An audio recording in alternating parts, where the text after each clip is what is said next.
দলগতভাবেই সরকারের একটা সিদ্ধান্ত হয়ে গেছে। ইলেকশন কমিশন বলেছে যে কামিং ইলেকশনে আওয়ামী লীগ নির্বাচনে অংশ নিতে পারছে না সরকারের সিদ্ধান্তের কারণে, এবং জাতীয় সংসদ নির্বাচনের প্রতীকের তালিকা থেকে নৌকা প্রতীকটাও বাদ দেওয়া হয়েছে। না, ওখানে আলোচনা কিছুটা পজিটিভ দিকে এগিয়েছে, গণভোটে সম্মত হয়েছে নীতিগতভাবে, কিন্তু জামাত ইসলামের পক্ষ থেকে বলা হয়েছিল যে একই দিনে নয়, গণভোটে একটু আগে হওয়া দরকার, তাহলে জুলাই সনদের বাস্তবায়নের আইনি ভিত্তির প্রশ্নগুলো খুব ইজি হয়ে যাবে। তো এটা 8 তারিখে আবার বৈঠক আছে, পজিটিভলি হয়তো সকল দল এবং স্টেক হোল্ডার আলোচনায় একটা জায়গায় পৌঁছাবার জন্য আমরা আশাবাদ ব্যক্ত করছি।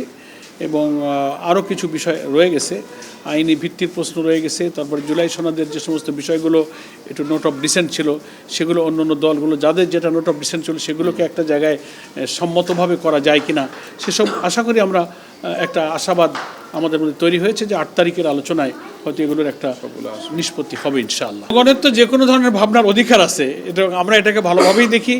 তবে কূটনীতিকদের আগ্রহ যে বেড়েছে জামাত ইসলামী সম্পর্কে, জামাত ইসলামী জনগণের সাথে জামাত ইসলামীর যে সম্পর্ক, দেশ গঠনের ব্যাপারে জামাতের যে অঙ্গীকার, তারপর ঢাকা বিশ্ববিদ্যালয়, জাহাঙ্গীরনগর বিশ্ববিদ্যালয়ের নির্বাচনের ফলাফল, জনগণের মধ্যে যে সমস্ত উৎসাহ উদ্দীপনা, সব মিলিয়ে রাজনীতি 16 বছরে তো জনগণের কাছে আমরা যেতে পারিনি, আমাদেরকে যেতে দেওয়া হয়নি।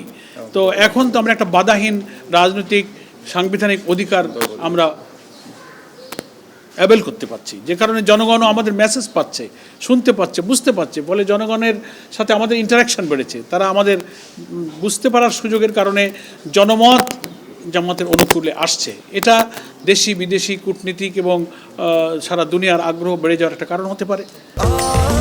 স্বাস্থ্যকর অল টাইম ফ্যামিলি কেক, সব সময় অল টাইম হেলদি লাইফ। তো আমাদের কূটনীতিকরা যে আমির জামাতের সঙ্গে দেখা করছেন এবং খুব ব্যাপক হারে সাক্ষাৎ করছেন, এটা এই আগ্রহেরই একটা প্রমাণ। এটা মানুষের আগ্রহ হতেই পারে, এটা দোষণীয় নয়।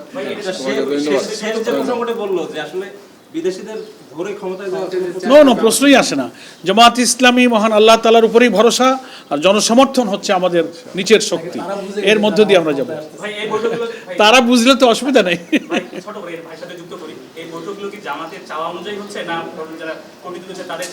না, উভয়ের আগ্রহ, ওনারাও আকাঙ্ক্ষা করছেন, আমরা ওয়েলকাম করছি। এটা দুদিকেরই আগ্রহের ভিত্তিতে এই সমস্ত মত বিনিময়গুলো হচ্ছে।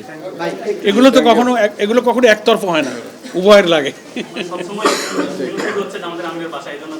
না, এটা ডিউ টু হিজ ইলনেস, মানে তার অসুস্থতার কারণে তিনি তো অফিসে তার মুভমেন্টটা ডাক্তার খুব কন্ট্রোল করে নিয়ন্ত্রিত উপায়ে তার যাতায়াতটা একটু এখনো মেনটেন করা হচ্ছে, সেই কারণে তিনি অফিসে হচ্ছে, মাঝখানে অফিসে হলো। আওয়ামী লীগের যারা গণহত্যার সাথে জড়িত নয়, তারা কি এই নির্বাচনে অংশগ্রহণ করতে পারবেন?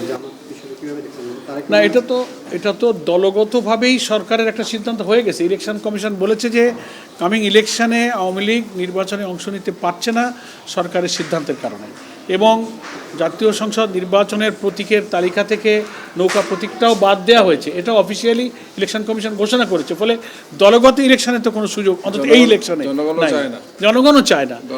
তারপরে এখন কে কাকে ভোট দেবে, আওয়ামী লীগের ভোটাররা কোথায় ভোট দেবে, that is up to them, এটা তো আমরা বলতে পারবো না, এই আর কি। Thank you.